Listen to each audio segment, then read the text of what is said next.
La Academia Nacional de Agronomía y Veterinaria se reúne en sesión pública extraordinaria para la incorporación de la doctora Raquel Lía Chan como académica correspondiente en Santa Fe.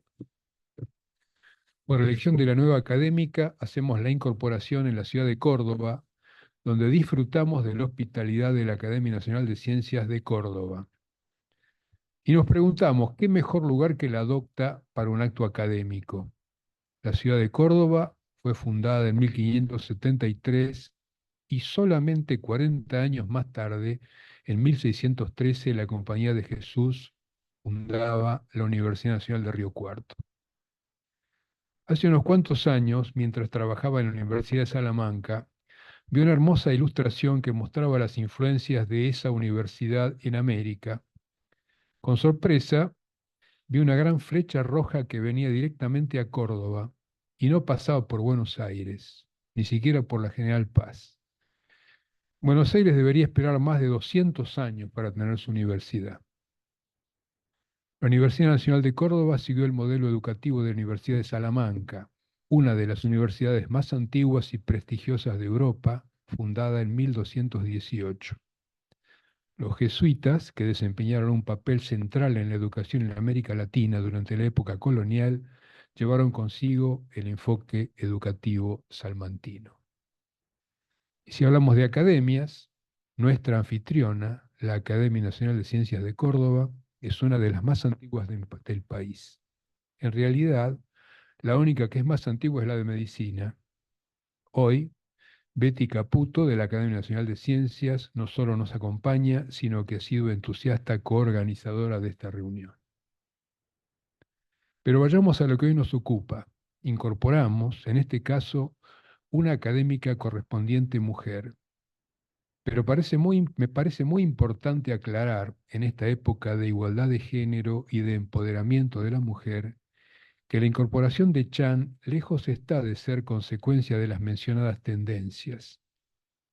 Si bien no dejamos de tener en cuenta que la nueva académica viene a engrosar nuestra más bien raquítica facción femenina, debemos recalcar, debemos subrayar, dejando bien claro, que Chan entra por sus propios méritos, por su sobresaliente perfil, elegida entre cofrades, ni cofrados ni cofradas, sin tomar en consideración sexos ni géneros. Hecha esta aclaración, remarcamos su excelente trayectoria científica que viene a cubrir una de las aristas críticas de nuestra academia, la ciencia y la tecnología. Como he dicho en varias ocasiones, repito, la academia no es el CONICET, no es la universidad, no es el INTA ni el INTI, no es ministerio ni organización social, no es empresa ni gremio. Es todo eso y mucho más. Y debe nutrirse de todos y cada uno de esos sectores. Es el aporte que cada académico haga desde su formación y punto de vista que dará la cosmovisión que la academia debe necesariamente tener.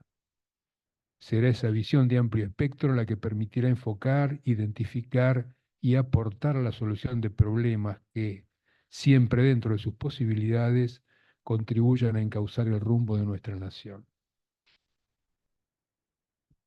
En una época de cambios drásticos, de dominio de redes sociales, de posverdad verdadera, en que lo público y privado se mezclan, la porosidad entre compartimientos sociales, técnicos, económicos y políticos nos obliga, como academia, a ser severos evaluadores, clasificadores y objetivizadores dentro del terreno de nuestras incumbencias. Queremos cooperar para generar cambios, pero cambios positivos. Debemos basarnos en nuestra historia y comprender la actualidad para planificar. Cuando hablamos de planificar, qué materia difícil es en nuestro medio. Planificar implica diseñar y estructurar estrategias y acciones a largo, mediano y corto plazo para alcanzar objetivos específicos. En educación, desarrollar y generar programas y políticas que mejoren la calidad educativa, amplíen el acceso a educación y promuevan la equidad.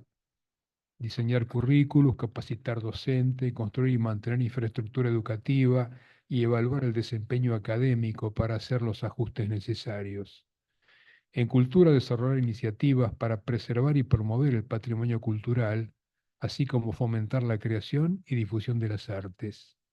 En política, la elaboración de estrategias y políticas públicas que busquen resolver problemas sociales, económicos y ambientales. En ciencia y tecnología, creación de estrategias para promover la investigación y el desarrollo tecnológico. Esto implica no solamente financiar proyectos de investigación, sino fomentar la colaboración entre instituciones y científicos, establecer prioridades de investigación y traducir los descubrimientos científicos en aplicaciones prácticas que beneficien a la sociedad.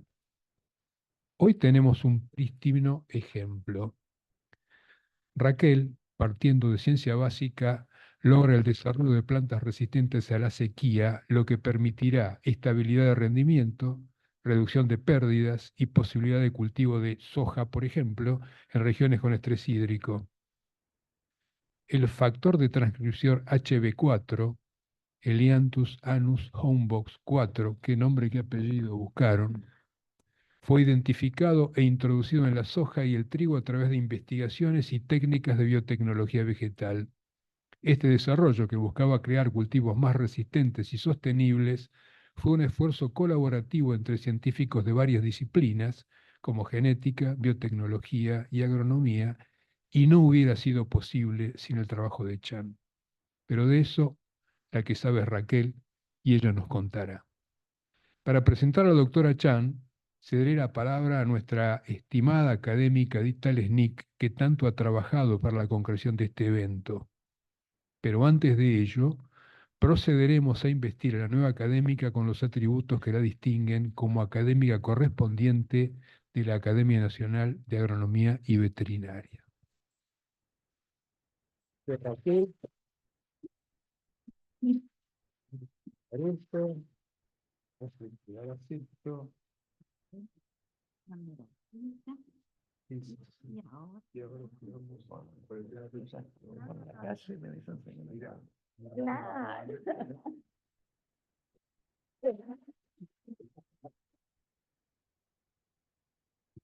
Así que sigue Edith. Bueno, ahora sigo yo. Yo voy a leer bien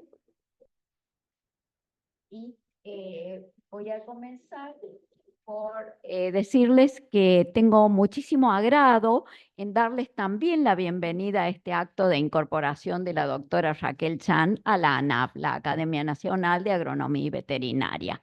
Quiero reiterar el agradecimiento expresado por el doctor Recalde a la hospitalidad y a todo el apoyo que nos brinda la Academia Nacional de Ciencias en este acto, y saludo también a su presidente, la doctora Beatriz Caputo. Agradezco también la presencia de todos ustedes, tanto los que se han conectado por vía virtual como los que nos acompañan en esta sala, donde agradecemos la presencia de autoridades y docentes de las Universidades Nacional y Católica de Córdoba, de la Nacional de Río Cuarto, de autoridades y colegas del INTA y de miembros de nuestra comunidad científica. Y antes de presentar a Raquel, y para no olvidarme, quiero invitar a todos los presentes a compartir un brindis al final del acto, gentileza de la Facultad de Ciencias Agropecuarias de la Universidad Católica de Córdoba, y con buenos vinos de la bodega de nuestro docente de la UCC, el doctor Alejandro Lozano. Y bueno, ahora sí voy a presentar a la doctora Raquel Chan. Muy largo, dale. Bueno, pero yo tengo que hablar. Las palabras clave con las que la identifican en la base de datos del CONICET son bioquímica, biología y biología molecular de plantas. Si uno tiene la suficiente curiosidad por ahondar y se interna en su monumental currículum, donde en un recorrido en diagonal por la primera página, uno puede enterarse que la doctora Chan es investigadora superior de CONICET, profesora titular regular de la Universidad Nacional del Litoral y directora regular del Instituto de Agrobiotecnología del Litoral. Sigue una nutrida lista de publicaciones que son seguidas por interés por sus colegas, según lo demuestran el número de citas que han recibido y sus invitaciones a disertar en conferencias internacionales. Pero estos datos a secas no nos dicen por qué Raquel Chan es incorporada hoy a la Academia Nacional de Agronomía y Veterinaria. Y ahora les voy a decir lo que dice el reglamento de la ANAV. El artículo 5 del estatuto indica que quien sea elegido como académico deberá poseer concepto público de moralidad intachable, haber descollado en disciplinas científicas que atañen a las ciencias agronómicas o veterinarias o haberse destacado en el desempeño de importantes funciones públicas o privadas en la docencia universitaria, en instituciones del país o del extranjero o en las publicaciones de obras originales que acrediten capacidad destacada en el ámbito de las ciencias mencionadas. Así que vamos a ver si Raquel cumple con estos requisitos. Raquel Chan, la bióloga molecular, la biotecnóloga, según se identifica en su WhatsApp, la biotecnóloga, a través de su trabajo y el de su equipo en la Universidad Nacional del Litoral, identificó un factor de transcripción en girasol que participa en la modulación de la expresión génica en respuesta a condiciones ambientales adversas, particularmente sequía y salinidad, y contribuye así a generar tolerancia a estas limitaciones. Luego de comprobar su acción, la de este factor de transcripción, en el sistema vegetal modelo, que es Arabidopsis, fue incorporado a soja, por ella y su equipo, y posteriormente a trigo. Su eficacia fue verificada en ensayos a campo mediante colaboración con prestigiosos profesionales de la agronomía, y me estoy refiriendo particularmente a nuestra cofrade, la doctora María Otella, quien sé que está conectada y la saludo. Y con el apoyo de la empresa Bioceres. Este camino recorrido por Raquel constituye un ejemplo cabal de investigación translacional en cultivos donde un descubrimiento realizado en base a investigación básica con herramientas de biología molecular se transfirió a otros cultivos extensivos, mejorando su capacidad de sostener rendimientos en climas adversos y sequía, escenarios cuya, como ustedes saben, frecuencia y severidad se intensifican por efectos del cambio climático. En agricultura, la investigación translacional se refiere precisamente a la transferencia de descubrimientos básicos a la productividad agrícola. Es un camino que se hace en interacción efectiva con interlocutores académicos o no, que trabajan en niveles superiores de organización de la planta. Es el camino recorrido por Raquel Chan. Un prestigioso fisiólogo de plantas, de cultivos australiano, el doctor John Pazura, publicó en el año 2020 un trabajo crítico sobre el concepto de investigación translacional. Allí destaca que en el campo de la tolerancia a la sequía hasta ese momento eran solo 2 los casos en que la investigación translacional había llegado hasta la liberación de cultivares. Uno era el caso de la soja con el gen HB4, producto del trabajo de Raquel Chan y su equipo. Este fue el primer desarrollo en su tipo en el mundo. La soja HB4 está aprobada para siembra y consumo en Argentina, Brasil, Estados Unidos, Canadá y Paraguay, y para consumo en China y Sudáfrica. El trigo HB4 está aprobado para siembra y consumo en Argentina, Brasil y Paraguay, y para consumo en Colombia, Australia, Nueva Zelanda, Estados Unidos, Nigeria, Sudáfrica e Indonesia.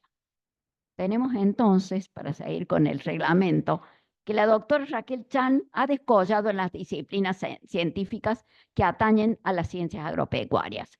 Por todo el trabajo que ello significó, sin embargo, ha dedicado atención, tiempo y esfuerzo a la formación de recursos humanos, habiendo dirigido alrededor de 20 tesis doctorales y otras tantas de licenciatura, a numerosos becarios, investigadores, técnicos y pasantes. Su compromiso con la ciencia se multiplica en cada uno de los discípulos que se insertan en diversos ámbitos del quehacer nacional. Se ha dado tiempo también para actividades de gestión de instituciones de ciencia y técnica, dirección del Instituto de Agrobiotecnología del Litoral y del Centro Científico Tecnológico del CONICET de Santa Fe, para ejercer activa docencia de pre y posgrado y también para una muy profusa actividad de difusión y divulgación de la ciencia. Como si todo esto fuera poco, ha prestado además su tiempo y esfuerzo a la gestión de sociedades científicas. Ha sido, por ejemplo, presidente de la Sociedad Argentina de Fisiología Vegetal, cargo ad honorem, que solamente aporta obligaciones de más trabajo. Esta vocación por la formación de recursos humanos, por la docencia, su compromiso con las instituciones académicas argentinas, habla a las claras de sus cualidades morales. Su destacadísima labor ha sido reconocida con gratitud entre los numerosos premios que recibió. Mencionaré solamente al CONEX, al Bunge Born y al Ada Byron a la mujer tecnóloga. Pero la lista es muy extensa. Son muchas también las academias que la cuentan como integrante, la Academia Nacional de Ciencias, entre otras, entre ellas. Puedo seguir y seguir hablando de los méritos de Raquel Cham, pero prefiero cortar acá y que le escuchen. Pero antes, no me quiero olvidar que además de todo eso, Raquel tiene 2 hijos y un sinfín de amigos y que les contesta puntualmente sus mensajes de WhatsApp.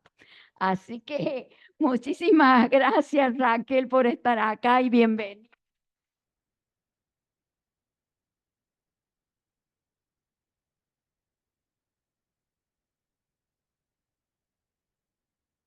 Bueno, buenas noches a todos y muchas gracias. ¿Cómo hago para ver mi presentación?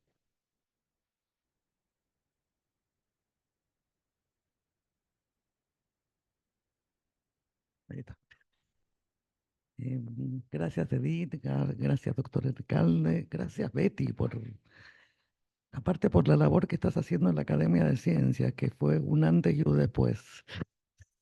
Desde tu presidencia, me parece maravilloso lo que estás haciendo. Acá aparece algo como que el coanfitrión, no sé qué, en la tecnóloga. Bueno, no sé si cumplo con los requisitos, pero sé que tenía que dar una charla, así que voy a empezar por hacer lo que parece obligación. Y la charla yo le había, Edith me había pedido el título y le dije, el que suelo poner más, palabras menos, que es el largo recorrido de la maceta hasta la parcela o de plantas modificadas genéticamente. Yo podría decir más que de la maceta, de la molécula a la parcela. Porque yo empecé por molécula, yo soy química, así que me hayan recibido en esta academia es un honor más grande. Es como que haber atravesado la traslación que dice Edith de la química a la bioquímica, la biología molecular, la biotecnología, la agronomía, y realmente lo siento un reconocimiento enorme. Sobre todo porque le puse un segundo título a la charla, que por ahí es más significativo, pero por ahí no sé si menos o más marketinero, que es tratando de hablar el mismo idioma o aprendiendo a hablar el mismo idioma. Y el trabajo que les voy a presentar hoy, que espero no sea solo HB4, porque hasta yo me aburro de HB4, ya está casi todo hecho, les voy a contar otras cosas, les voy a contar de HB4, no se preocupe, pero un poquito de otras cosas, es eso, es como este divorcio, o no sé si divorcio, una guerra no declarada entre biólogos y agrónomos, o entre moleculares y agrónomos, tiene que terminar. Y yo creo que eso fue un paso que dimos con mis amigos, actuales amigos ecofisiólogos, para hacer entre todos un trabajo mejor. No estar solo en la molécula y no estar solo en la parcela. Entonces, bueno, ahí está mi instituto. Se inauguró en 2014 y fue uno de los hitos que nos permitió hacer algunas cosas que no podíamos hacer en la facultad, porque ahí tenemos campito y tenemos un invernadero, no se ven esas fotos por ahí en alguna otra. Estoy tratando de pasar, pero no pasa. Voy con esto, con esto. Bueno, no está pasando. Ah, con esto, ok. Bueno, ahí está. Y volviendo a mi segundo título, ¿qué nos une en esa guerra no explícita y qué nos separa? ¿Por qué no venimos trabajando hace más tiempo y estaríamos en un lugar mejor hoy? Yo voy a ver. Ahí. Nos une la curiosidad. Los que somos científicos, no importa en qué área estemos, nos une la curiosidad.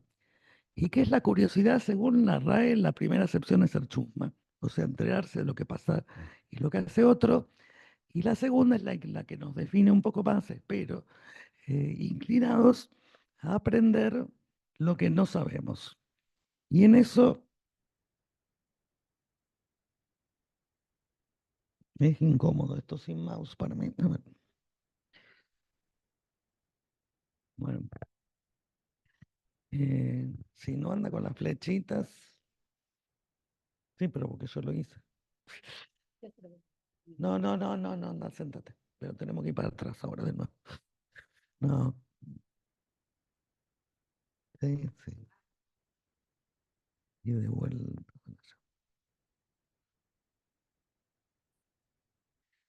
Bueno, entonces está la parte ¿qué es lo que hacemos nosotros? Nosotros trabajamos con moléculas. Tengo como señalar, pero es un poco eso. Lo de arriba es una tinción Gus, un modelo de cómo interaccionan las proteínas con el ADN. La planta de Arabidopsis, una interacción de biflorescencia, y esto es la parcela. Y lo que yo les voy a contar es cómo vamos ida y vuelta de un lado al otro y qué se puede hacer eso. Me van a disculpar todos los agrónomos y todos los biólogos que escuchen, por ahí los veterinarios no les interesa. Necesito un pie iniciador, porque esto es una obviedad, las plantas sufren, las plantas están sometidas a un montón de factores de estrés, tanto de origen biológico, que son todas las que causan pestes, como de origen no biológico, que es la salinidad, la sequía, la alta iluminación, el calor, el frío, etc. Cuando miramos los datos mundiales de los desastres que vienen pasando y que vienen incrementándose por el cambio climático, vemos que lo peor es la línea celeste, es las inundaciones, digamos, como desastre climático es el peor y el más abundante. Sin embargo, el que se lleva todos los premios en cuanto a pérdidas en la agricultura y por lo tanto en la alimentación es la sequía. La sequía se lleva todos los premios, digamos, es como universal y está calculado que se pierde aproximadamente un 50% de lo que se podría producir en el mundo como alimentos por la sequía. Y ahí viene de nuevo la curiosidad. La curiosidad era mirar algo y hacerse una pregunta. Y la pregunta es, ¿todas las plantas se adaptan igual a esta falta de agua? Y la respuesta es muy clara, es no. O sea, el cactus vive feliz. El problema es que el cactus no se come. Casi todo lo que vive en el desierto es no masticable. Y los camalotes, si los sacamos del agua, se mueren inmediatamente. Y en el interín hay un montón de plantas, cada una con su capacidad de adaptación. Entonces la pregunta es, ¿qué le pasa a una planta cuando empieza a sentir que no tiene agua? Y esto es de 2010 y hoy la figura sería más compleja aún, pero todas las pelotitas, triangulitos, cuadraditos implican determinado tipo de moléculas que son las que cambian y se empiezan a cruzar en vías de transducción de señales con otras moléculas. Esa es la respuesta que tiene la planta frente a un solo estímulo. Imagínense que los estímulos son infinitos, porque la falta de agua puede ser poca, mucha, más, en distintos estadios del desarrollo, etcétera. Y entonces se produce toda esa maraña de moléculas chocándose. ¿Y cómo se abarca el estudio de esto? Es difícil. Y decidimos en nuestro grupo estudiar los triangulitos que ven ahí arriba, que están en las primeras fases de la respuesta y que son proteínas reguladoras o llamadas factores de transcripción. Son proteínas que hacen estos factores de transcripción, se unen al ADN y disparan señales y vías de transducción metabólica enteras, ya sea para anularlas o para activarlas. ¿Por qué? Porque frente a la nueva situación la planta necesita determinadas cosas y tiene que gastarse las que no necesita. Somos como nosotros. O sea, si necesito esto, tengo que quemar esto para poder hacer esto. Entonces, bueno, factores de transcripción, el problema en las plantas hay muchos. Hay 1500 en Arabidopsis identificados, 1600 en arroz. Están divididos en familias, subfamilias, subfamilias y repeleados, un montón así. Y aparte hay la mayoría, no la mayoría, una mitad aproximadamente está también en animales. Entonces nosotros queríamos elegir algo que no estuviera en animales. ¿Por qué? Porque las plantas se diferencian de nosotros, los animales, en que crecen según el ambiente que las rodea. Nosotros nacemos, y aunque nos críen acá en Argentina o en el Polo Norte, lo más probable es que tengamos la misma altura, el mismo peso, la misma inteligencia, las mismas enfermedades. O sea, no somos adaptables al medio ambiente, por mucho que nos parezca. Dos semillas hermanas crecidas en dos lugares distintos pueden, ay, genia, eh, pueden crecer de forma muy diferente. Entonces nosotros dijimos, buscamos factores de transcripción que solo estén en plantas. Elegimos una de las tantas familias, que es la familia homeodominio, que los homeodominios sí están en animales y en otros reinos, pero eran muchos, y dentro de esos, me vuelvo atrás, hay una subfamilia que se llama Homodominio leucincíperos, o cierre de leucinas, que si bien los cierres de leucina y los homedominios existen en los demás reinos, la asociación de ambos es única de plantas. Entonces dijimos, estas proteínas que son únicas de plantas tienen que estar involucradas en la respuesta a cosas que solo les pasan a las plantas, como la adaptación al medio ambiente. Y no le erramos mucho con eso. Ahí tenemos las proteínas. El problema es que son muchas de nuevo. O sea, las plantas, al ser organismos sésiles, tienen mecanismos moleculares de adaptación muy complicados. Porque el hecho de no poder moverse hizo que durante la evolución adquirieran tantas proteínas reguladoras para responder a infinidad de factores ambientales. O sea que hay trabajo para que hagan millones de tesistas todavía. Porque el estudio de cada uno de esos genes lleva años. Ustedes fíjense que está contando Edith del HB4. Empezamos como hace 30 años, hubo muchas tesis que se hicieron con eso, y hay otro montonazo de genes, así que hay para estudiar mucho más. Por suerte ahora tenemos herramientas mejores de las que teníamos cuando nosotros empezamos, que secuenciábamos a mano y hacíamos una cantidad de cosas que la tecnología por suerte ahora ha facilitado. Y un poco para presentarles Arabidopsis, que sé que los agrónomos no la quieren, y me han dicho hasta en un viaje que estuvimos en Alemania, que estaba fascinada con un robot fenotipador que sacaba las fotos y el tipo dice, estamos abiertos a colaboraciones en un instituto de Fraunhofer, pero tráigame una planta decente. Arabidopsis no es una planta decente.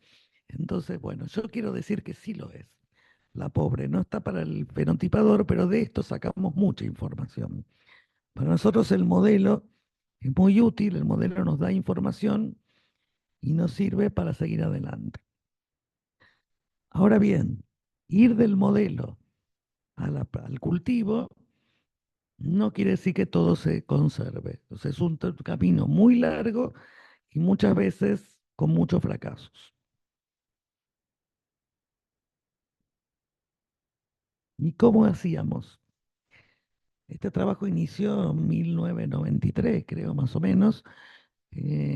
Sacábamos genes de a uno de girasol. Girasol tiene 40.000 genes más o menos.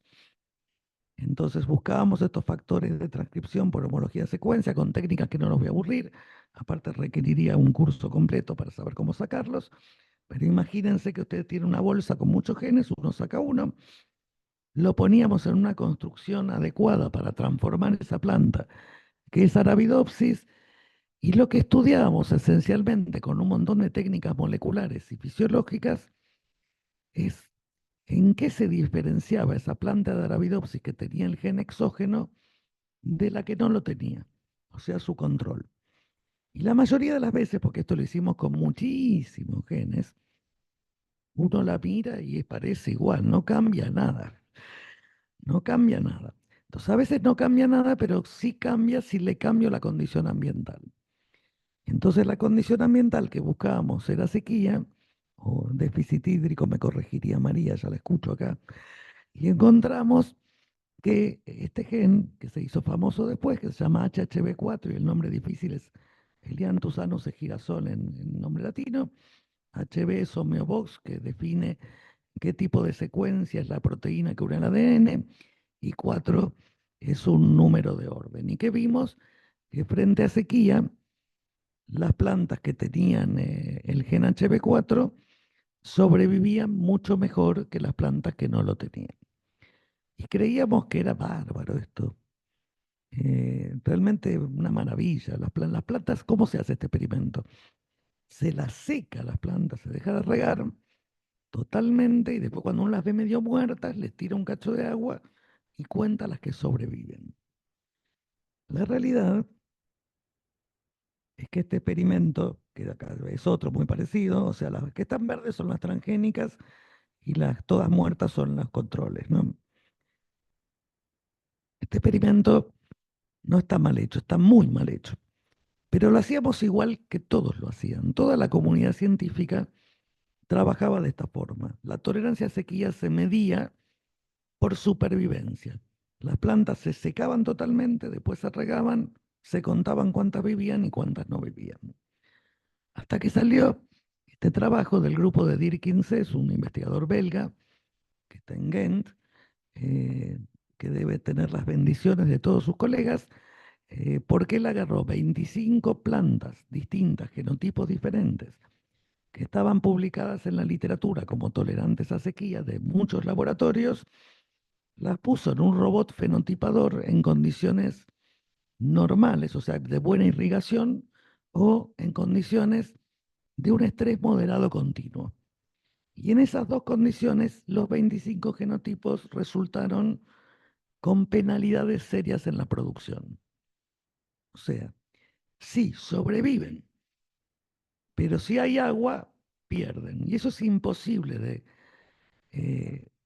llevarlo a una tecnología, porque a un agricultor no se le puede decir, mire señor, si este año llueve, usted pierde. Pero si hay una sequía bárbara, usted no pierde tanto. Es absolutamente imposible. Entonces, bueno, eso es un poco el motivo eh, de que y se siguen saliendo trabajos de esto todo el tiempo, donde la gente no mide producción. Use la planta o la especie vegetal que use, no la lleva a producción. Dice, esto da tolerancia a lo que sea, salinidad, sequía, bichos o temperatura, y lo hace en una plantulita chiquita y dice, bueno, acá se comporta mejor. Y yo creo que es un error garrafal que aprendimos mucho trabajando con los ecofisiólogos. ¿Qué hacen las plantas cuando hay sequía? Esto es muy obvio para todos los agrónomos, pero bueno, se los digo a los veterinarios, pobres, pero que esta academia también es de veterinaria, cierran los estomas. Los estomas son agujeritos en la superficie de las hojas por las cuales la planta evapora agua, transpira, pero la naturaleza ha hecho que es el mismo agujerito por el cual va el dióxido de carbono. Entonces, si el estoma se cierra, la planta retiene el agua, pero no fija dióxido de carbono, no hace fotosíntesis. Esa es la penalidad que se ve después en la producción. ¿Qué hicimos nosotros de distinto? Nada. Nosotros hacíamos igual de mal que todos. Tuvimos suerte. El mecanismo molecular por el cual, que todavía no lo sabemos del todo, pero sabemos algunas cosas, por el cual el gen HB4 genera tolerancia a la sequía, no incluye el cierre estomático. Lo retarda un montón. ¿Qué hace? En cierto modo, si lo tengo que decir en palabras vulgares, diría, genera que la planta sea miope a la sequía. No la ve, sigue creciendo, sigue haciendo fotosíntesis. Por supuesto que si el agua no llega, se muere. Solo que dura un montón de tiempo más haciéndolo, como ciega de la realidad, es una negadora de la realidad. Entonces, ¿qué pasa? Si después llueve, porque siempre no llueve, llueve, no llueve, llueve. Cuando llueve, esa planta no tiene penalidad porque no cerró sus estomas. Entonces, este mecanismo que es de inhibición de la percepción del etileno es un mecanismo que obviamente permite tener tolerancia a sequía sin tener penalidad en la producción. Después tuvimos algunos descubrimientos más aleatorios, como que las plantas de Arabidopsis que tenían HB4 toleraban mucho mejor la infección por unos insectos que nos contaminaron toda la cámara y se comieron todos salvo estas plantas. Entonces, bueno, está bien, está un poco el ojo de verlo, lo vio Pablo Manabela, cordobés, por cierto, que era becario en ese momento, y que dijo, che, se comieron todas las plantas menos esta. Entonces empezó a hacer experimentos bien y vimos que tenía las plantas HB4 emanaban volátiles que así inhibían a los bichos de acercarse y generaban inhibidores de tripsina que le generaban una, digamos, una indigestión. No los mataban, pero no les gustaba, crecían bastante mal con eso. Seguimos trabajando, porque con este gen y seguimos hoy trabajando, encontramos este trabajo y desarrollamos este trabajo que cuenta un poco cómo HB4 altera la simetría, o sea, hace una asimetría de las venas de las hojas con respecto a la vena central. Si me pregunta para qué sirve, no tengo la menor idea. Pero descubrí con ese trabajo de la simetría y tratando de relacionar la simetría o la asimetría de las venas con la tolerancia a estrés, que existe un mundo lleno de gente estudiando asimetría. Sobre todo hay un montón de journals de asimetría, sobre todo de los humanos, que tenemos muchas asimetrías en los ojos y en todos lados. Entonces me empecé a enterar de todas esas cosas que la verdad fue interesante. Y también es un poco para mostrarle que hay cosas, como en la diapositiva anterior, que en el campo no se sostuvieron. O sea, estoy mostrando ejemplos de cosas que sí anduvieron entre el modelo y el cultivo, cosas que del mismo gen que no se sostuvieron y cosas como esta que no sirvieron para mucho, salvo para satisfacer la curiosidad. Entonces, bueno, nosotros por otro lado seguíamos estudiando la interacción de estas proteínas con el ADN. Esto es un poco lo que ven acá, esta es la cadena de ADN. Uy, me fui. Bueno, la cadena de ADN, algunas de las proteínas y todos los complejos que se dan con la maquinaria basal de transcripción que permiten que el gen sea tocado, o sea, la proteína que codificada por este gen HB4 toque y eh, active la vía o en este caso reprima la vía de percepción de etileno. Una pregunta que también nos hacíamos es por qué esto no lo hacían los otros genes de esta misma familia de Arabidopsis, porque estaba aprobado y hay otros grupos en el mundo que estudiaban esto y no tenían estos resultados, tenían resultados mucho más pobres en cuanto a la tolerancia que los que teníamos nosotros. Y ahí descubrimos, pues esta le fue la tesis de Agustín Arce, que después se convirtió en bioinformático, lo que más le gustaba, que en el carboxilo terminal de estas proteínas, y no los voy a aburrir mucho con esto porque son agrónomos y veterinarios, esto le gusta más a los bioquímicos, pero que estas proteínas diferían mucho. En el carboxilo terminal y que HB4 era mucho más cortita que las otras. Y esto lo hicimos, y difería ahí, haciendo proteínas quiméricas. Lo que hacíamos, agarrábamos un pedazo de un gen, el otro pedazo del otro gen, generábamos una nueva construcción, transformábamos plantas, obteníamos homocigotas, y después de eso mirábamos el comportamiento y vimos que el comportamiento de la planta se lo daban mayoritariamente las secuencias divergentes y no caracterizadas que había en los carboxilos terminales. Y en el camino, mientras hacíamos todas estas cosas, es que nos metimos con una inocencia absoluta en un proyecto de pasar esta tecnología a los cultivos. Y a varios cultivos a la vez, porque era un delirio absoluto. Si hoy me dijeran lo que hicimos, una locura absoluta. O sea, de meternos en distintos cultivos a la vez y de meternos a transformar plantas. No fue bien, nos podría haber ido mal, pero no fue bien, y no nos fue bien de casualidad. Yo creo que no fue bien porque, bueno, en Argentina somos muy resilientes los científicos, pero esencialmente porque nos asociamos con los ecofisiólogos y empezamos a aprender qué es lo que había que mirar y qué es lo que había que hacer.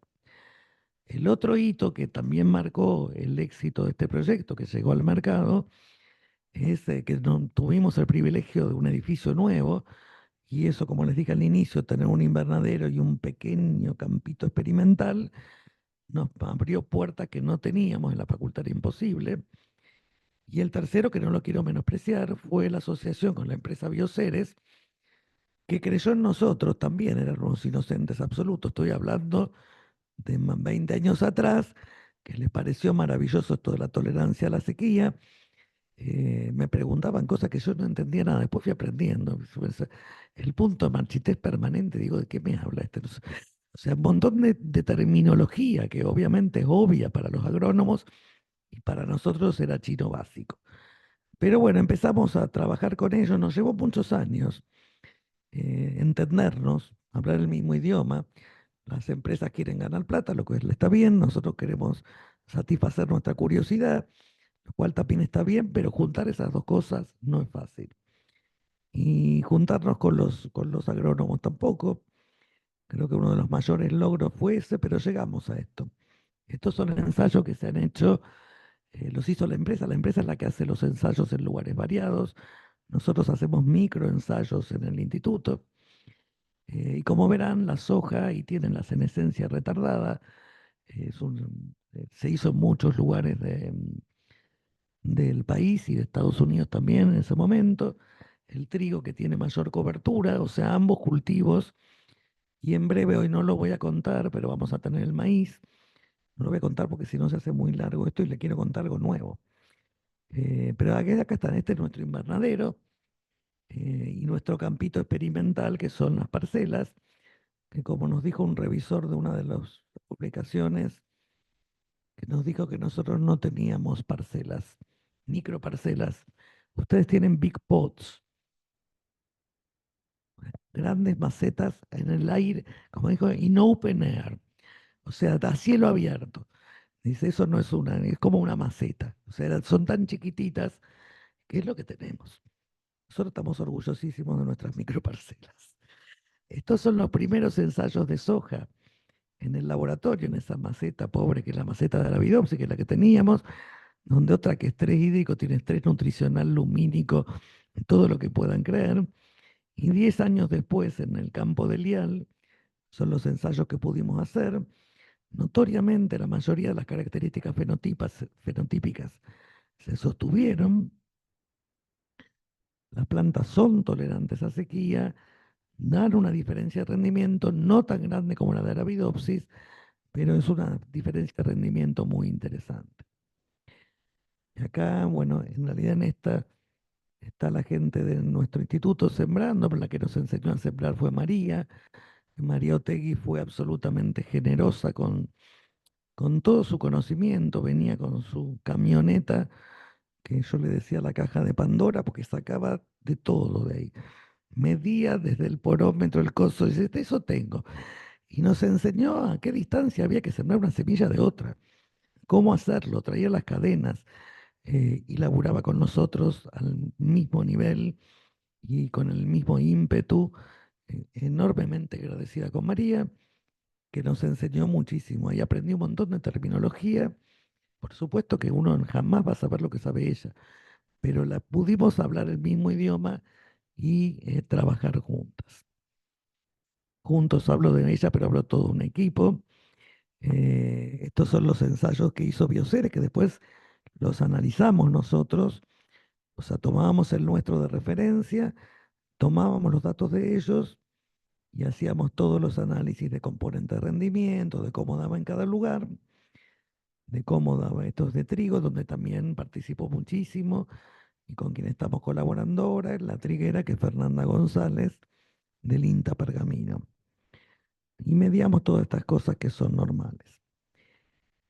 María, yo no creí que tenía esta diapositiva, creo que se me fue, pero María es la que hizo todo el análisis de las temperaturas que había habido durante todo el ciclo en las plantas de soja, y ella describió por primera vez y encontró por primera vez que HB4 daba tolerancia a los picos de calor en el periodo crítico, algo que no habíamos visto y que la gente de la empresa dijo, ahora entendemos por qué en Brasil anda mejor que acá.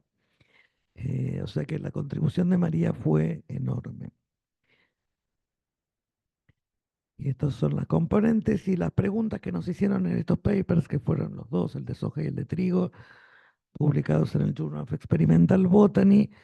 Fue, bueno, mejoraron esa, porque cuando se transforman variedades antiguas, mejoraron esa variedad fea. Dice, ¿qué pasa con los cultivos modernos que ya fueron mejorados? Y era una pregunta que generaba bastante miedito. O sea, es verdad que uno mejoraba cultivos viejos, notoriamente.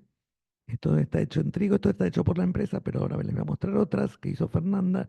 No está publicado todavía esto. En las variedades argentinas actualmente sembradas hay una mejora mejor que la que teníamos en la variedad fea. Fea no, viejita. Acá está Fernanda González, que es la triguera. Ella hizo una correlación de todos los ensayos que tenía Bioceres y vio que el algarrobo, que es algo que se siembra hoy, y basilio, tenía una mejora muy grande con el gen HB4. Después hizo estos estudios también con calor, con temperaturas, y viendo la cuestión de la temperatura, este gráfico todavía me cuesta aceptarlo, pero ella dice, lo explican bien, y aparentemente hay un rango de temperatura en el cual HB4 da mucha ventaja, cuando se va a los extremos ya no tanto. Todo este trabajo está en manuscrito en preparación, espero que en breve lo podamos mandar. Está ya en manos de Fernanda, porque esto lo hereda, y lo hereda con toda la dignidad del mundo, porque es ella la que sabe de trigo, y estoy muy contenta de tenerla de colaboradora. Y esto lo sacamos un poco hace un tiempo y cambió un poco, porque la pregunta era por qué los cultivos transgénicos de segunda generación no estaban en el mercado, algo que acaba de decir Edith un poquito, y no están, salvo este. Esto trabajamos con Federico Trucco, que es el CEO de Bioceres, haciendo muchos números, y después voy con María. Y lo que vimos es que esto no es un negocio redondo para las grandes multinacionales. O sea, los puntos de pérdida, si las cosas están mal, son muchos. Porque la regulatoria es muy larga, o sea, hay que transformar el cultivar viejo, después introgresarlo, después hacer ensayos en muchos lugares, después hacer la regulatoria. Y es tan largo el camino y con tantos puntos de fracaso posibles que termina no siendo un negocio, porque el resultado final tampoco es redondo y universal. Los transgénicos de primera generación son los transgénicos resistentes a estrés biótico, que es bueno, el glifosato y el BT. Y el BT y el glifosato en todas sus combinaciones de nuevas, viejas, apiladas, sin apilar, tienen una respuesta de todo o nada. ¿sí? O sea, si algo es resistente a BT, es resistente acá, en La Pampa y en La Quiaca, y en Australia y en Estados Unidos. En cambio, si algo es tolerante a sequía, depende, porque no es sequía, calor, suelo, es toda una combinación de factores abióticos y deja de ser una cosa universal. Entonces se puede decir, en tales regiones dio siempre bien, y uno puede decir eso porque tiene un número de ensayos que le permiten decir eso, pero no es un negocio universal. No es que si lo trasladamos a Australia va a dar bien seguro. Hay que probarlo, ver si da bien. De hecho, los australianos están recopados y quieren probarlo, porque tienen muchos problemas de sequía, pero hay que introgresarlo en las variedades de ellos, que ya están adaptadas, y ver si les mejora la performance. Entonces, este es uno de los motivos, y todo esto es el gran recorrido, que yo no sé si va a seguir habiendo desarrollo de esto. Sobre todo hay mucha gente contra los transgénicos, eso genera una regulatoria muy compleja, y esa regulatoria muy compleja es muy costosa. Y entonces, bueno, todo se complica. Por eso le digo que éramos todos muy naivos. Pero nosotros, como habíamos empezado con esto hace mucho y con poca conciencia, seguimos con otros genes. Yo les voy a mostrar solo uno hoy, que es HB11, que es de la misma familia de HB4, pero que genera tolerancia a inundaciones y un aumento muy significativo de la producción en condiciones normales de crecimiento. Y a esta altura las transformaciones ya las hicimos nosotros y los ensayos nosotros. Todo lo hecho con HB11 está hecho en el IAL, está hecho en nuestro instituto, y ya no requerimos de la empresa, sí para transferir ahora, pero el desarrollo ya lo hicimos nosotros. Y en maíz dio muy lindo, digo, aumento de biomasa, aumento de producción.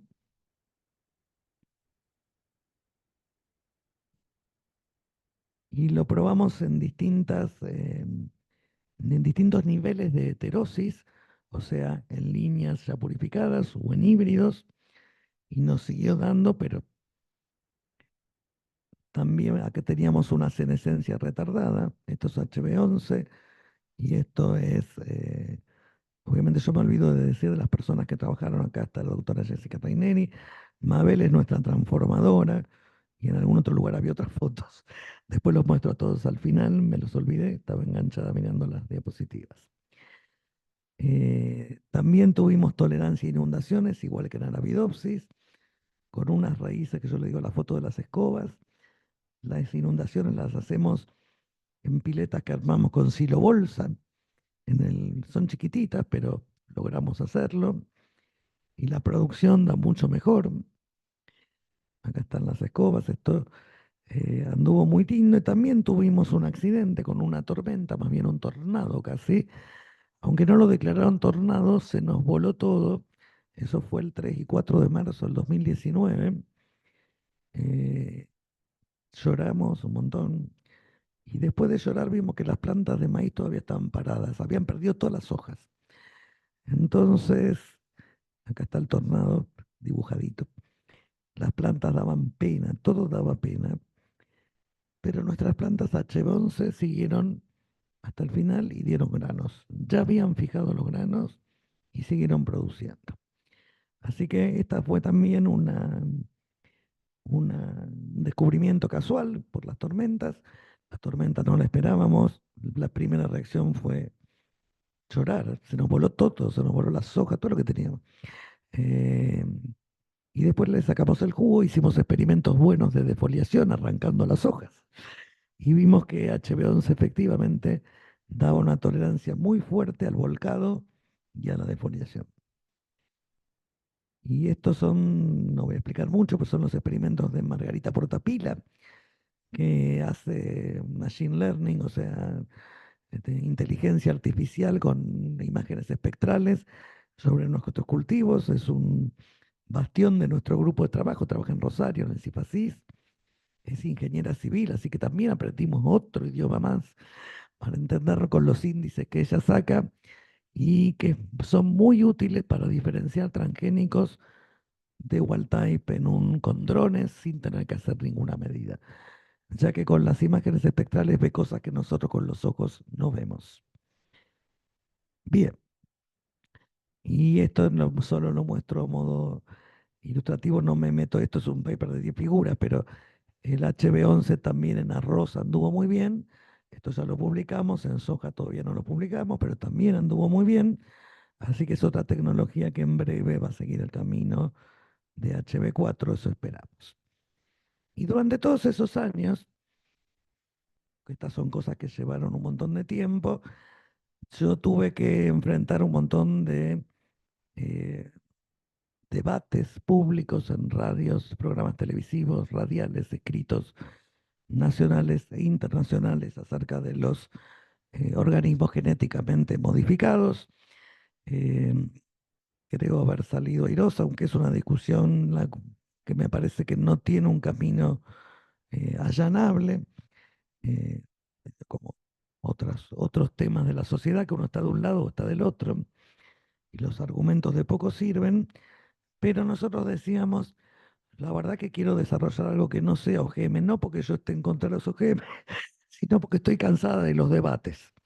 Entonces empezamos a mirar nuestras plantas OGM, no solo las que le conté, sino un montón que tenemos en el laboratorio, que necesitaría más tiempo, y en el instituto, y nos percatamos que todas las plantas que producían más y que les iba mejor tenían tallos más gordos. Tenían tallos más gordos, entonces dijimos, ¿cómo se puede hacer para generar un tallo más gordo sin poner un transgén? Y ahí Julieta, que en ese momento ya era investigadora asistente, dice, encontró un paper de unos coreanos del 2004, no habían seguido trabajando, estudiaban crecimiento secundario en día corto, pero para hacer eso le ponían un peso a las plantas. Y me dijo, che, le voy a poner un peso a las plantas, ¿qué te parece? Le digo, sí, probá.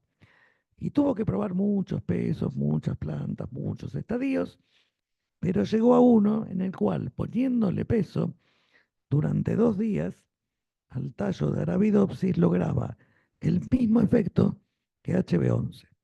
O sea, ensanchar el tallo y multiplicar los haces vasculares y producir más.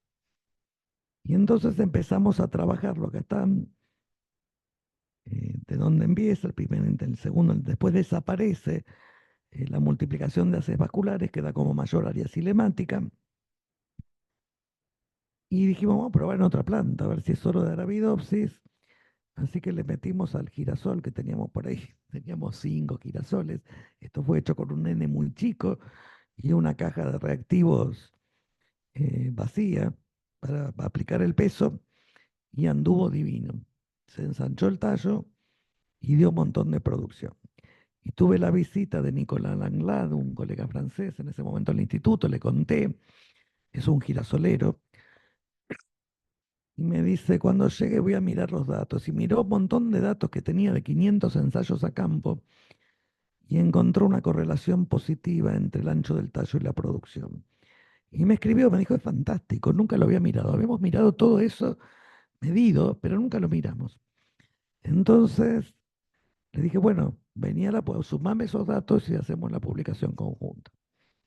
Y me dijo, no, Raquel, publicarlo vos, porque hasta que yo consiga los permisos del consorcio con el cual se hicieron los 500 ensayos, que son 10 empresas y 200 investigadores, se va a pudrir todo. Dice, publicarlo. Y digo, bueno, no puedo publicar esto sin su permiso. Así que se los cuento, pero no está dentro de la publicación. Y entonces nos presentamos en el proyecto de la convocatoria de Argentina contra el hambre, proponiendo hacer esto en un montón de otros cultivos y ponerlo a punto en distintos cultivos y hacer mucho trabajo de divulgación y de difusión. Y nos lo dieron el proyecto, pero para ese proyecto nos tuvimos que asociar, no nos tuvimos, nos asociamos. Con mucho placer, con un grupo de Tucumán, el grupo con Sergio Salazar, Paula Filipone y Ana Ramallo y todos sus becarios, eh, porque queríamos hacer chía y quinoa, que acá en Santa Fe, en la Pampa Húmeda, no crece, y nosotros hacíamos los cultivos que podíamos hacer acá y la parte molecular. Y resultó fantástico. Hicimos tomates, Y lo que llegamos a descubrir o a interpretar es que como le doblamos a la planta así, y la planta, después le sacamos el peso, la planta intenta levantarse, se endereza, se fortalece y es como si fuera el gimnasio. Eso genera un ensanchamiento del tallo y masas vasculares, lo que hace un mejor transporte de agua y nutrientes que se traducen en mayor producción. Esto es un ensayo hecho por los chicos tucumanos, por el grupo de los chicos de allá, y estas son las plantas con el tratamiento con peso, la producción, y esta es la producción de las plantas sin peso. Lo que está acá es lo que se tira porque no tiene tamaño comercial, igual esos tomates los dan. Y lo que tiene como esta técnica en el tomate al menos es un atributo que es muy valioso, que es una floración temprana. O sea, da tomates más temprano que los tomates normales, lo cual tiene mucho valor en el mercado. Y Anita Ramallo, esta fue idea de Anita, preguntó, che, ¿y si tenés todo el tallo más ancho, ¿no será más tolerante a Fusarium? Fusarium es una enfermedad que afecta muchísimo un montón de plantas, es un hongo del suelo, sube por las raíces, tapona las plantas y genera una muerte por sequía, en realidad es por taponamiento. Aunque la planta esté inundada, se muere de seca. Y probó. Y esto es de Anita. Notoriamente la planta tratada con peso se la pasa mucho mejor con el fusarium que la planta sin tratar con el peso. Hicimos un montón de videos, están a disposición, son públicos, todo esto viene del proyecto Argentina contra el Hambre y es para que todo el que lo quiera hacer lo aprenda. Nosotros mismos fuimos a muchas escuelas, a asociaciones de agricultura familiar, a un montón de organizaciones a enseñar esto. Y bueno, esperemos que lo use mucha gente. No es algo para cultivos masivos porque no le encontramos la vuelta para cultivos extensivos, pero sí para agricultura familiar o pequeños emprendimientos. Y aunque parezca muy loco esto de poner el peso a las plantas, hay también un campo de estudio enorme sobre el estrés mecánico, que es lo que le produce el peso cuando se le pone el tallo, que trata de emular cosas que pasan como el viento, el tornado, los bichos. Entonces hay un montón de trabajos, encontramos no millones, muchos. Yo a veces exagero con los números, que estudian este tipo de estrés, que es un estrés emulando cosas que pasan en la naturaleza. Y encontré les traigo uno, pero hay una técnica japonesa que se llama Fushimushi, que pisan todas las plantas, es como lo hacen todos los años, para fortalecerlas. Pisan todas las plantas en un baile medio ritual. También encontramos árboles, gente que crece árboles y que los ata al piso durante un buen tiempo, que estaría haciendo exactamente lo mismo. O sea, fortaleciendo el tallo para que ese árbol tenga menos volcado. Y este es un paper publicado en Plant Science con sorgo. Nosotros no habíamos probado ninguna gramínea, que tienen un aparato. Hay un video ahí, no sé si se va a ver. No, no creo. Tendría que estar conectada a internet, cosa que no hice. No me di cuenta, pero no importa. El que lo quiera se lo paso. El aparato le pasa así también, les aplasta las plantas, se queda un rato y vuelve. Le aplasta toda la planta y vuelve. O sea, le generan un estrés mecánico, tienen una mayor producción. Sí. Eh, bueno, no importa, lo dejamos para después, por eso se hace muy largo. Si cuando termino hay tiempo, no estoy repasada en tiempo. Bueno, no, pero la pobre gente que me tiene que escuchar, ¿no? O sea, veo si lo puedo mostrar porque es un videito chiquito. eh, y era un poco después de todas estas cosas que ya están hechas, ver las que estamos haciendo ahora, contarles un poco. Con Fernanda González estamos estudiando el efecto del calor en el trigo. Lo que les mostré de María era de soja. Ahí está José, que es un becario mío. Estudiamos toda la parte molecular, con eso no los voy a matar, pero tratando de dilucidar cuáles son los mecanismos por los cuales estas proteínas están haciendo lo que hacen, que son cosas distintas y cosas tan raras y tan diversas. Estamos en un proyecto en colaboración con Clarisa Álvarez. Bueno, esto no está, no, me fui para afuera.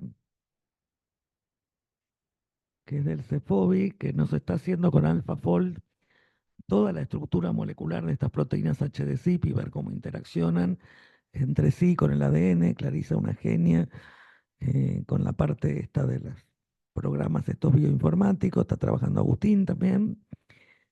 Y ahora me detengo solo un rato más en estos dos temas. Queremos estudiar un poco en estas plantas que tenemos si lo más importante es la raíz, el sentir la sequía o la parte aérea y quién está dominando ese, esa reacción tan benéfica que le da HB4. También con la idea de descubrir otros genes y otros mecanismos. Y para eso pusimos a punto la técnica de Harry Roots con ayuda del grupo cordobés del chico, ¿cómo se llama? Germán, que es un chico de Ramiro, que nos pasó algunos tips y vectores. Nos anduvo re bien, no al principio, o sea, lidiamos un buen tiempo, sobre todo para que mantengan infectividad las bacterias, que pierden infectividad muy rápido. Pues ya le encontramos la vuelta, se la encontró Luciano, que es el becario que está trabajando con esto. Y estas plantas donde las transformamos las raíces, las llevamos al invernadero con distintos genes que ponemos. ¿Por qué usamos esto? Porque es bastante más rápido que obtener una planta transformada estable. Y entonces, y le estudiamos el fenotipo aéreo. Y efectivamente estamos viendo, esto es solo un ejemplo, con un gen que se parece a HB4, pero que no lo que es uno de soja, que se llama GM32. Vemos cómo la transformación solo de la raíz afecta todo el fenotipo de la planta. Y después lo llevamos a campo. Y acá están, no voy a estar con todas las medidas. Hicimos varias construcciones, hicimos Harry Roots con todas las construcciones. Eso se hace en laboratorio. La cámara se trasplantan cuando tienen unos 15 días de transformada y la llevamos los 4 meses y medio de crecimiento a campo. Se le midió de todo, yo solo les muestro una de las cosas. Y como verán, los distintos genes que pusimos generan distintas cosas. Así que tenemos un panel de cosas para estudiar acá enorme, para ver qué tipo de genes podemos usar para mejorar las plantas. Por ejemplo, acá está la floración y la diferencia que hizo cada uno de los vectores y de los genes. Hicimos silenciamiento y transformación. Y el silenciamiento lo hacemos con la idea del día de mañana poder hacer CRISPR y no usar OGM. Pero bueno, ya les contaré porque este fue el primer ensayo a campo, recién se cosechó, así que hay que repetir. Seguimos estudiando qué hace que los tomates toleren el patógeno Fusarium. Este es un tema de muchísima importancia, sobre todo en los países de Centroamérica, porque Fusarium ataca las bananas y las bananas son la fuente de economía más importante de muchos países centroamericanos. Y el Fusarium ya llegó, y cuando llega, llega para instalarse, porque aparte se transmite por los camiones y por los zapatos, porque va por el suelo, y es como la pandemia, gente. Una vez que entró, está imparable y hay que buscar mecanismos para luchar contra esta peste que puede arruinar la economía de muchísimos países centroamericanos, los llamados países bananeros, pero que son bananeros, en el sentido que banana es de las producciones más importantes que tienen esos países. Y el otro de los temas que estamos encarando es el tema de la memoria, que era una pregunta que teníamos hace mucho tiempo. Si una planta que tuvo un episodio de estrés, al sentir su segundo episodio de estrés, estaba mejor preparada o no. Sería como las vacunas en animales, digamos, pero... Y había mucha bibliografía de memoria, hay bibliografía de memoria, la mayoría está hecha en Arabidopsis con plantas muy chiquitas y con efecto de calor. Y yo quería saber, todos hablan de stress memory. Y yo quería saber, y en un cultivo, en algo que tenemos en el campo, que es una planta grande, ¿qué pasa? Entonces empezamos a trabajar con soja y pusimos tanto la salvaje como la HB4 y empezamos a ver cosas como que sí había una memoria. Nos costó mucho ponerlo a punto porque la planta que tiene estrés queda más chica. Entonces tuvimos que buscar un estadio en el cual las plantas fueran iguales o más o menos iguales fenológicamente para poder compararlas. Y nos pusimos re contentos con este experimento de estrés hídrico que genera diferencias a nivel transcripcional, hasta que llegó María. ¿Dónde está María? La tenía en una foto. Bueno, les muestro un poco cómo se hacen estos experimentos. Digamos, se hace un golpe de estrés, un segundo golpe de estrés. En el interín los dejamos más o menos una semana. Está la memoria transcripcional, que son los genes que se comportan distinto en el primer golpe que en el segundo golpe. Por supuesto que tenemos los controles con un solo golpe y los controles con un solo golpe al final, como corresponde.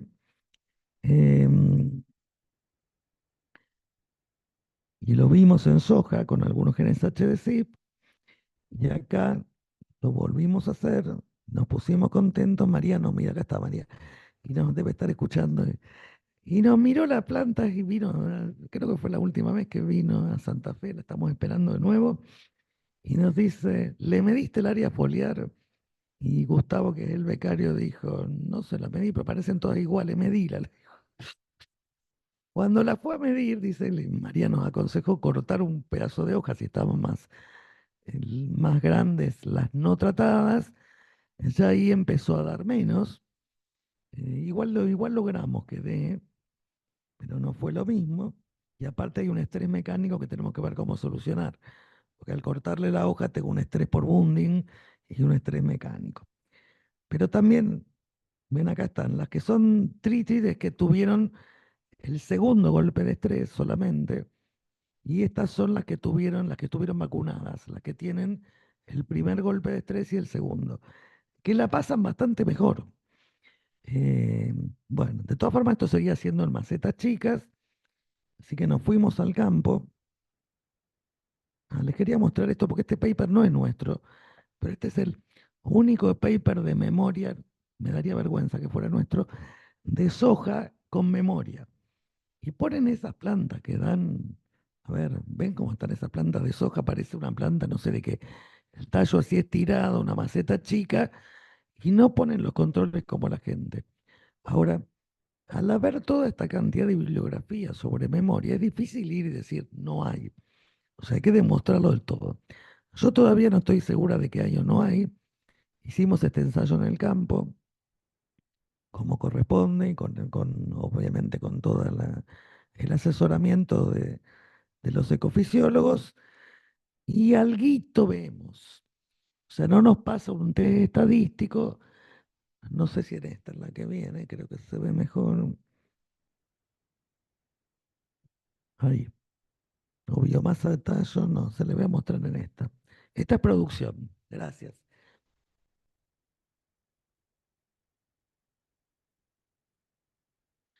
Si miran acá que es el rendimiento por cada 50 centímetros, las dos últimas, que son las que tienen los dos tratamientos, priming y treated, en el caso de HB4 da, parece bastante más que en la tratada.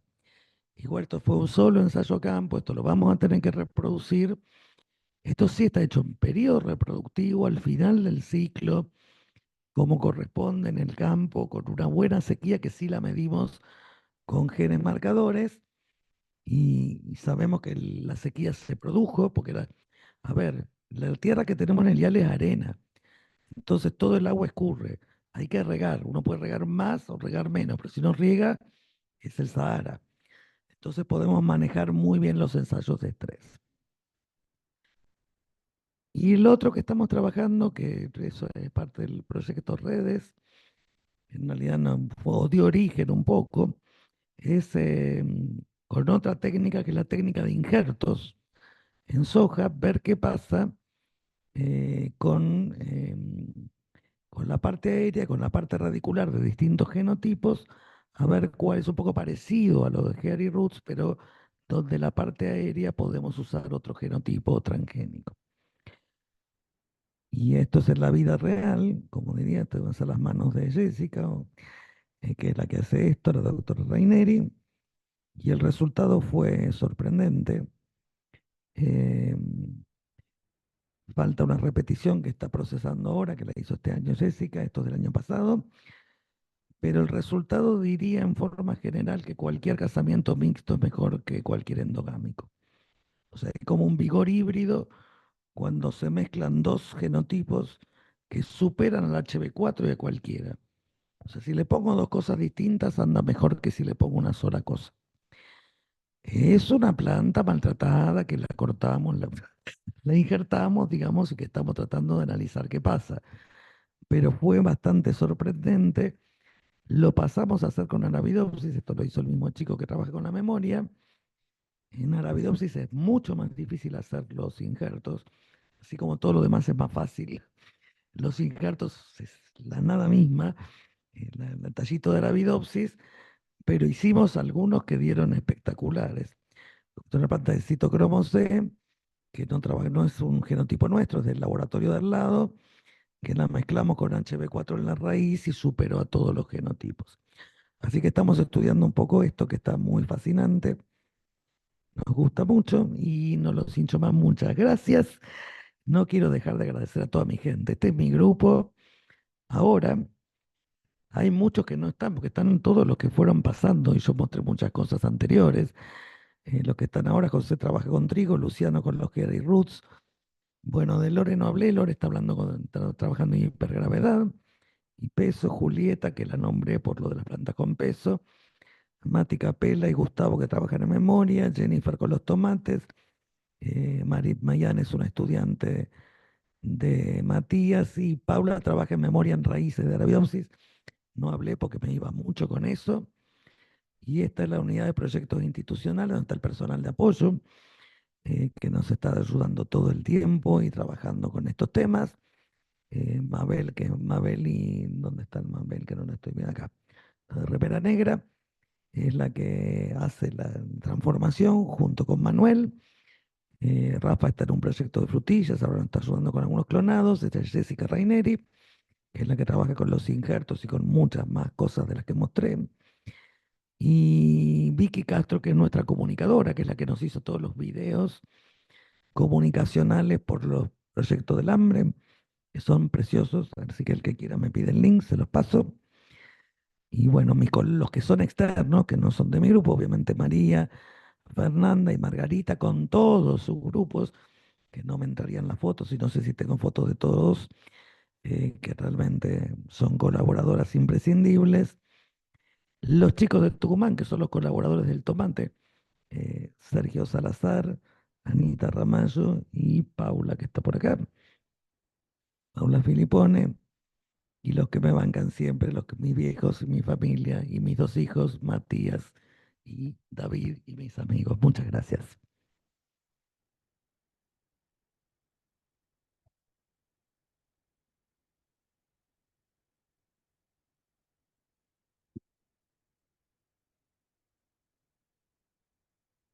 Bueno, muchísimas gracias.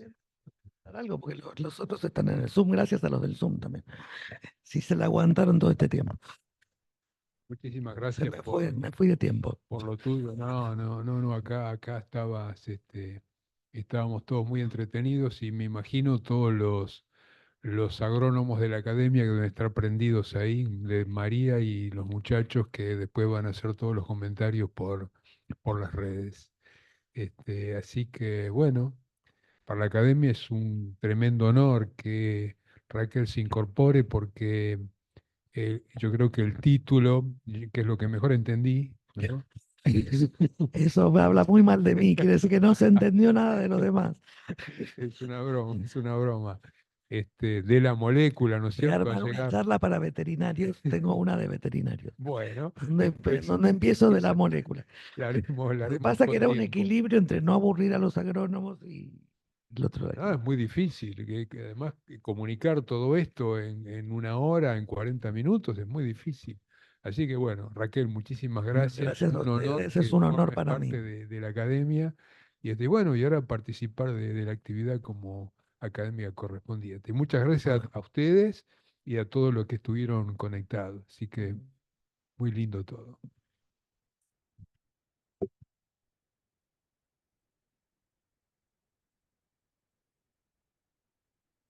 Sí, cumplí con los requisitos. Aprobé. Muchísimas gracias y podemos cerrar la sesión de Zoom. Los que no sé si se escucha, los que tengan preguntas.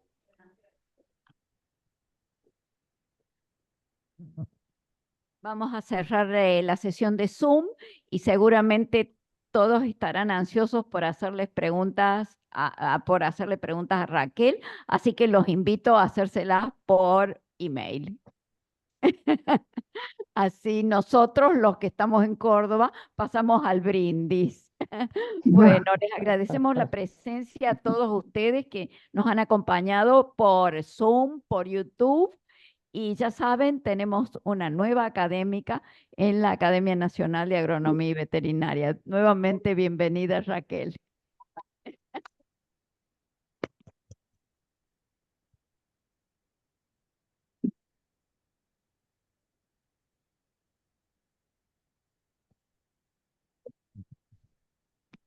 Solo estrés hídrico.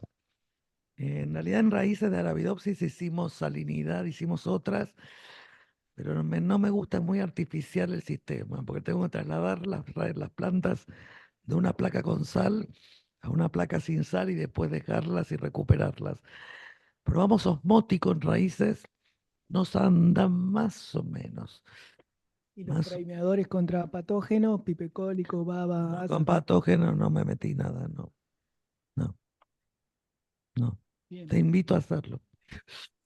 Y las otras, el HAP 11 y HAP 4 que mostraste de senescencia diferida, carácter stay green, digamos plantas inoculadas y no inoculadas.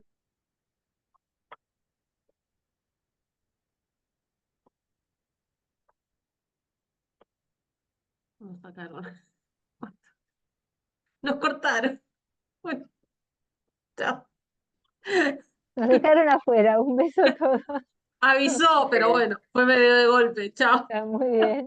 Un beso, chao, chao. Hasta la próxima.